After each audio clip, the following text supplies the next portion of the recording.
Hi, I'm Joey Pinz. People ask me, how did I lose 130 pounds? The quick answer is always discipline. I started my business, wasn't paying attention to my health, was eating too much, drinking too much sweets. My daughter was born. Next thing I know, I'm pre-diabetic, I have hypertension. I knew something had to change. Discipline. I, like many of you, have faced many challenges in your career, in your family, in your life, in your faith. How did you attack them? How did you approach them? How did you solve them, hopefully? It all had to have some degree of discipline. I'm also asked, how did you found and start a tech business that lasted over 25 years? Discipline. I was committed to it, enjoyed technology, didn't enjoy some aspects of it, but knew it was necessary. Discipline.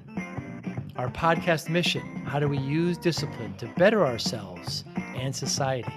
Join me, please, as I talk to interesting people and discuss how they use discipline in their family, in their passion, in their careers, and how it helped them.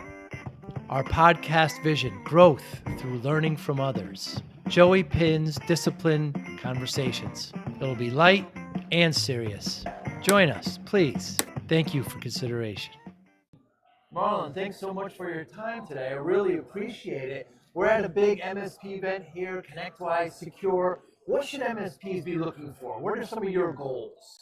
So, yes, definitely a great event. I think the way the environment is evolving, the security stacks, I think that's like one of the number one questions as we evolve going into this AI transformation.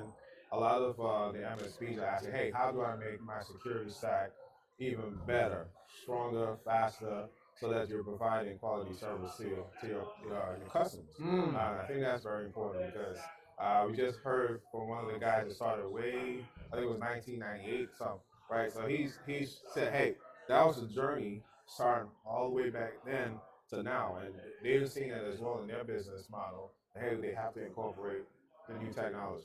Yeah, absolutely. Fantastic. Very interesting. We just met last night. Of course, I think you said you went to school at Harvard.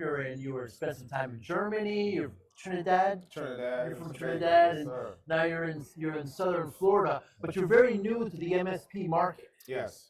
Yeah. Yeah, I think what drove us to that piece, what I realized what the customer were asking for, especially with our model, because we do some stuff with the federal government, our commercial partners, they were looking like, well, hey, can we get a, I want to say a one solution fits all, but where they can go to one place and have everything that they need on the one house, right? So kind of looking at the MSP model, hey, how can we better perform or provide solutions for our clients, especially our commercial clients? Not so much the federal space, those guys, they have it all figured out to a certain extent, but how can we provide same level of support to the dentist's office, the doctor's office, right? And I think that was kind of really important to move into this space so we can be a better provider Hmm. to our clients.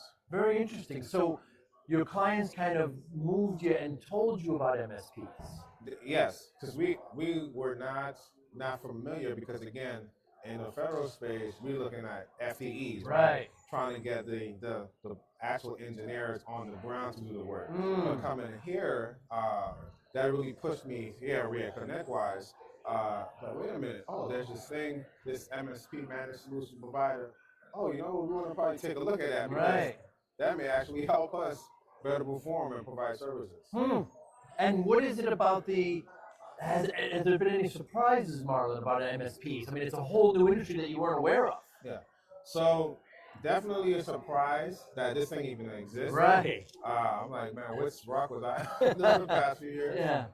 But I think coming into it to see how efficient you can take a business model and really kind of structure your business model along this practice, right? Being a managed solution provider, being that trusted provider for your client. Hey, I know my emails are protected, my data is protected, my network's protected, my endpoints, all of these things are coupled under this one solution. And I think that's being being that provider. I think that's important, but also being equipped with all the necessary tools so you can be that provider. And so you're at this event to do what? What's your goal? My goal is to be the best in class, as I've heard that term a number of times during this event as an MSP provider. Being somebody, you might be visiting one of your clients or one of your friends somewhere, I don't know, globally, and somebody's looking at MSP. You know what? I want to call A team. I think he's a good fit for you.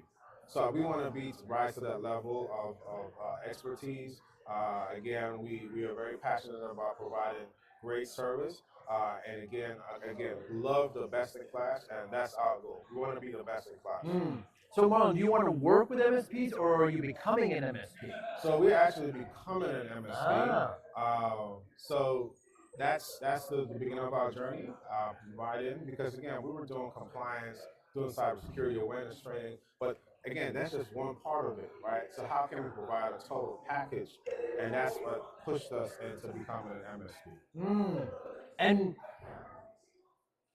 when you come here, you want to collaborate with MSPs. What are your conversations like with them? So just getting the TTPs, right? Lessons learned. How did you start your journey? What are some of the challenges you're facing?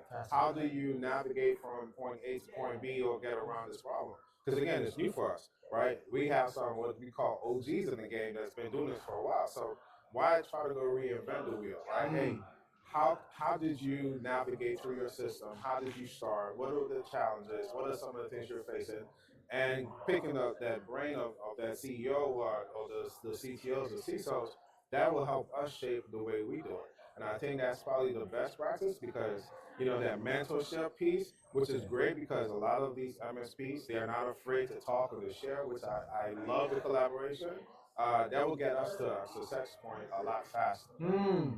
And when you see all these vendors in the vendor pavilion, what can they do better to work with somebody like yourself? I think hearing what challenges that we probably facing in the field as they continue to make their stuff even more efficient and tailored to the MSP. We just heard from Microsoft and some of the great things that they're doing to help us. And I think that's great. The collaboration is like you're not in silos. Well, thinking well my solution, this is how I created my solution, but that might not actually work for the clients that's actually on the ground. So I think the collaboration piece, listening to the guys that's actually using your tools or whatnot. Hey, is this working? No, it's not working. We probably need to tweak this a little bit. I think them reaching out and we doing the same because it's a partnership. These are some of the challenges we're facing in the field, and they're listening to that, taking that into consideration. I think that helps us.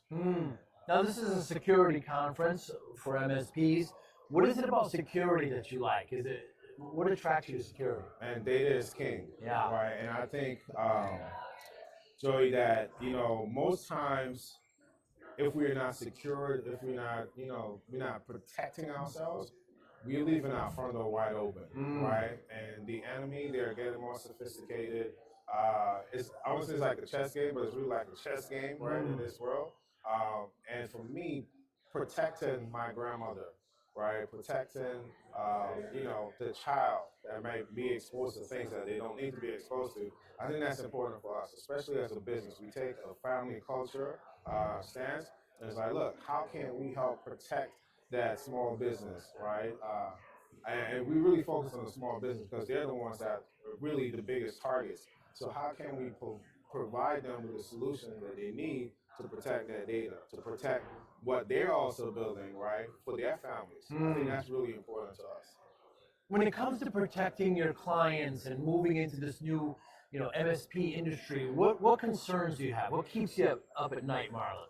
So the evolution, right? Because the enemy, they're not sleeping, right? They're not taking a break. They don't operate like we do. They don't have constraints like we do. So always trying to stay ahead of the game, right?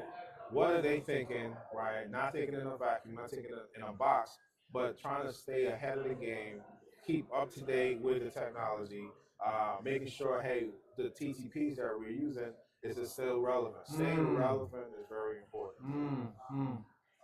What's something interesting about you specifically, Marlon, that people would be interested to hear or surprised to hear? Surprised to hear. Well, I'm a combat vet, right? I've served in a couple continents, and I think for me personally, I treat my clients as family, right? You're not just a dollar sign. Yes, you're there to make money, but we really take our relationship serious. I shared this, I think, last night while we was talking. If you're a Star Wars fan, hope you are. Uh, you know, we come in as your you're the Luke Skywalker of the story, right? And we are your Yoda, right? So we come in as Master Yoda, and we want to make you the hero of the story, right? So we want to walk lock in step with you. So you're not going to have us a one and done, right? We want to actually walk with you through your digital transformation journey. So that's surprising because a lot of people, they may come in and sell you the new shiny thing and then they leave out the door. But we actually want to be there with you every step of the way as long as you have us. And if anybody meets you, please tell them the story about the beer in Munich. Oh, Great stories, yes. So, man, so Germany, I love Germany. I'm trying to figure out how to get back there. So I wasn't a big beer drinker, right, or wine drinkers, but I got exposed to this thing called Radler, which I found was really nice. But again, I wasn't a big beer drinker. Right. And the guys, it's like a pilsner, which we call it here, with either Sprite or 7 Up or whatnot, right? And it's really nice. It's very refreshing. So you have that with a nice schnitzel. The red cabbage. Oh my, it is fantastic. Yeah, it's great. Marlon, thanks so much for your time. I really appreciate it. I wish you well, and I can't wait to see what happens with you in the future. Hey, thanks for having me, sir. Appreciate it. Thank you for listening and or viewing Joey Pinz Disciple Conversations. Please share this episode with one or two of your friends who you think may benefit from the episode. Our website, www.joeypinz.com. There you'll find lots of resources and you could join our mailing list. Please follow us on all our social media, Instagram, Twitter, and Facebook. Podcast information, the video version of our podcast is on YouTube. Please subscribe. Audio is on all major podcasting platforms. Please follow them. And if you like it, please consider giving 5-star rating. Would really appreciate that. Thank you again for listening or watching Joey Pinz Disciple Conversations.